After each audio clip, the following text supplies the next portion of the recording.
Price అలా ఈ సమయం ముందు మనం ఒక్కోసారి మనకున్నటువంటి ఇబ్బందులను బట్టి, మనుషులు మనల్ని పెడుతున్నటువంటి బాధలను బట్టి, మనుషులు మనల్ని హింసిస్తున్న దాన్ని బట్టి ఒకసారి మనకి చాలా బాధగా ఉంటుంది. దేవుని స్తోత్రం. నిజంగా మనం దేవుని దృష్టికి నిర్దోషులం అయితే దానియేలుని ఎలాగైతే దేవుడు విడిపించాడో మనల్ని కూడా ఖచ్చితంగా విడిపిస్తాడు. ఇక్కడ ఏమంటున్నాడంటే నేను దానియేలు గ్రంథము 6వ అధ్యాయం 22వ వచనంలో, నేను నా దేవుని దృష్టికి నిర్దోషిగా కనబడుతుంది గనుక ఆయన తన దూతను పంపించి సింహములు నాకు హాని చేయకుండా వాటి నోళ్ళు మూయించెను. రాజా, నీ దృష్టికి నేను నేరం చేసిన వాడను కాను కదా అనేను. చూడండి, దేవుని దృష్టికి మనం ఎలా ఉన్నాం.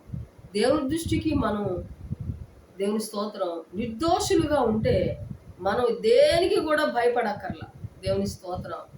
మన మనస్సాక్షి మనం నిర్దోషులు అని మన మనస్సాక్షి చెప్పినప్పుడు దానియేలుని ఎలాగైతే దూతలను లంపించి విడిపించాడో అలాగే నీ సమస్యలోంచి దేవుడు నిన్ను ఖచ్చితంగా దేవుడు విడిపిస్తాడు.